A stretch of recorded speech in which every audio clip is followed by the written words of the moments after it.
সাজা নিয়ে কিছু বলবে? না দোষে ফাঁসাই দিল আমাকে। কি কে ফাঁসালো? হ্যাঁ, কে তোমার? ওনার মাসি ফাঁসাই দিচ্ছে।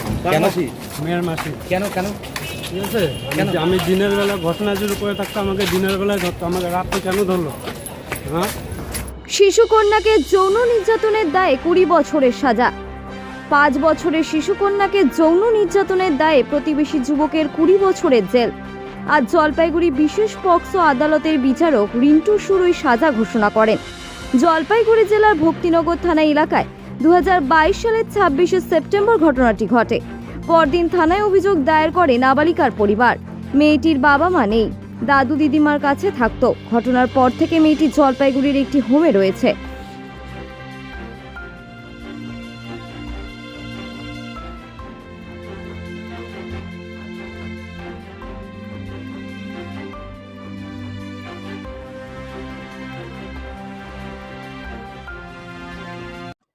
দাদা আজকে পক্সো মামলায় কি সাজা হচ্ছে?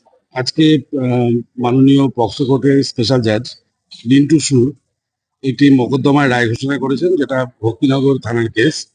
এটা 2022 সালের কেস। 27/9/2022 তারিখে এটা অভিযোগ দায়ের হয়েছিল ভক্তিনগর থানাতে। এখানে ভিকটিম গার্লের বয়স সেই সময় ঘটনার সময় ছিল হচ্ছে 5 বছর। তো ভিকটিম গার্ল ছোটবেলা থেকেই তার মা বাবা মারা যায়, তারা তাদের দাদু দিদিমার বাড়িতে থেকে তারা মানুষ হতো। তো দাদু দিদিমা দুজনেই লেবারের কাজ করে, ডেলি লেবার। তারা সকালে কাজে বেরিয়ে যেত, 2 বোন তারা বাড়িতেই থাকে।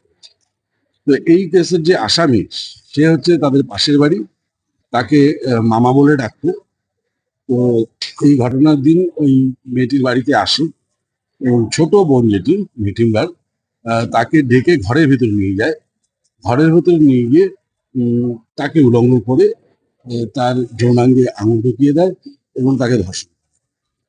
এবং তার বড়দি, যে 1 বছরের বড় তার থেকে, তার বয়স তখন 7 বছর ছিল। সে দেখতে পায় যে অনেকক্ষণ ধরে বুনু ঘর থেকে বের হচ্ছে না। সে তখন দরজাটা ঠেলে ঘরে ঢুকে যায়। ঘরে ঢুকে গিয়ে সে দেখতে পায় যে দুজনেই উলঙ্গ অবস্থায় খাটের উপরে আছে। তখন তার বোনকে সে কোনো রকমের সেখান থেকে হাত ধরে টেনে বের করে নিয়েছে। এবং সেদিনই রাত্রেবেলা তার মাসির বাড়িতে একটা অনুষ্ঠান ছিল, সেখানে গিয়ে তার মাসি লক্ষ্য করে যে দুটো বোনই খুব ভীষণ ভীত সন্ত্রস্ত হয়ে আছে। মাসি তাদেরকে জিজ্ঞেস করার পর তারপরে তারা 2 বোন এই ঘটনার কথা মাসিকে জানায় এবং মাসি এই ঘটনার ব্যাপারে পরের দিন ভক্তিনগর থানাতে একটা অভিযোগ দেয়। তো অভিযোগ পাওয়ার পরে পুলিশ এই মেয়েটিকে হোমে পাঠিয়ে দেয় এবং তার মেডিকেল হয় এবং 164 স্টেটমেন্ট রেকর্ড হয়। এবং তার বোনেরও, দিদিরও, যে আই উইটনেস এই কেসে, তারও জুডিশিয়াল স্টেটমেন্ট রেকর্ড হয়। এবং পুলিশ এই কেসে তো আসামিকে অ্যারেস্ট করে কোর্টে প্রেরণ করে এবং আসামিকে সঠিক ধারায় চার্জ গঠন করা হয়। এই কেসে টোটাল 7 জন সাক্ষী তাদের সাক্ষ্য প্রদান করে।